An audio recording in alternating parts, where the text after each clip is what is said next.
Somebody told him that it's my year. Told my mama to stop stressing. The boy's blessed, the boy's bringing the blessings. I've been the best, stop fighting about who the best is. Hey guys, welcome back to my channel. Thank you so much for joining me for another video.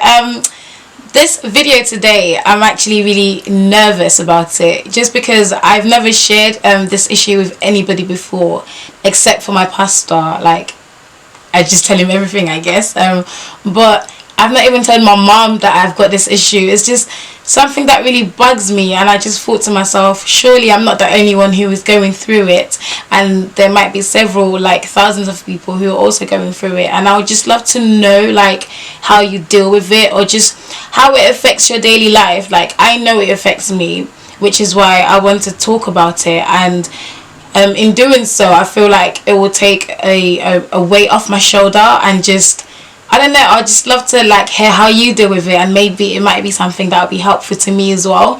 So what I wanted to talk to you today was about intrusive thoughts. For as long as I can remember, I have had unwanted reoccurring thoughts that just come into my head, and I'm thinking, how, like, why is it that this thing that I've got no control over happens to me, and it really bugs me. And with me personally, what I deal with is unwanted sexual thoughts.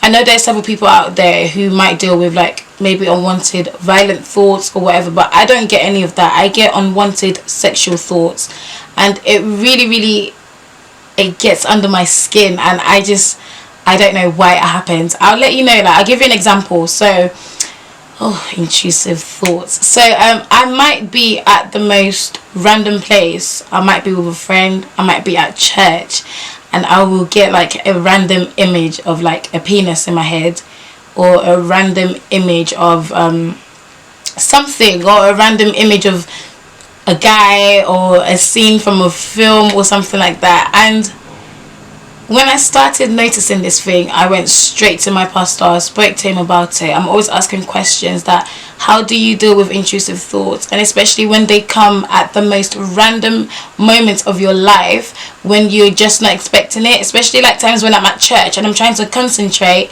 and then this thing comes, and I feel like it has totally disrupted my whole service, and it really upsets me. And like, you know, through our conversation and through my research, I found several things that I was doing that was affecting me. Several things that you're probably doing that is affecting your intrusive thoughts, and you would never know about it.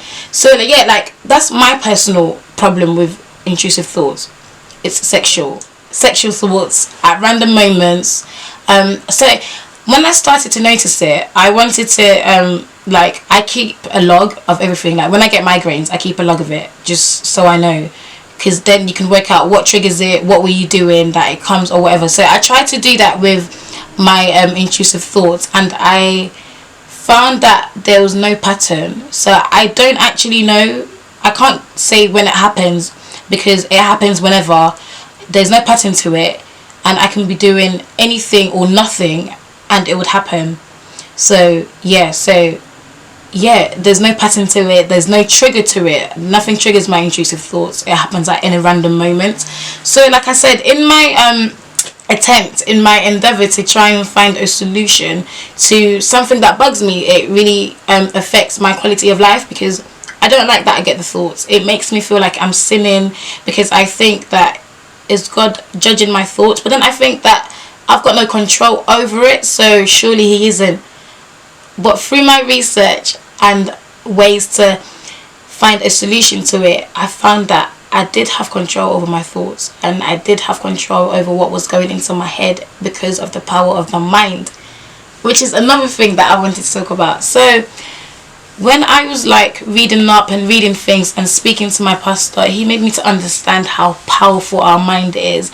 And I think there's somewhere in the Bible that says how the spirit of the prophet is subject to the prophet. And I thought, wow, like, that literally made me to understand that whatever you're feeding your spirit is exactly what is going to come out of you as a person. And to relate that to intrusive thoughts, it made me understand that whatever I was feeding my mind, my body, my soul, whatever was going into this body was what would come out of it.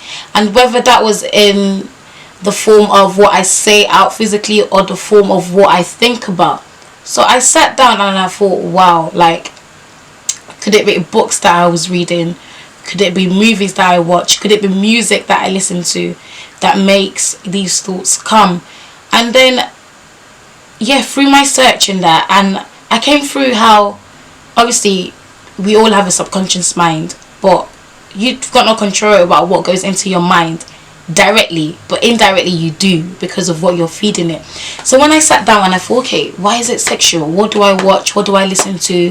What do I read that might make me think about those things? And it just came to me like, yes, so sometimes you watch a movie, there's a sex scene in it, and a few days after, you might think about that.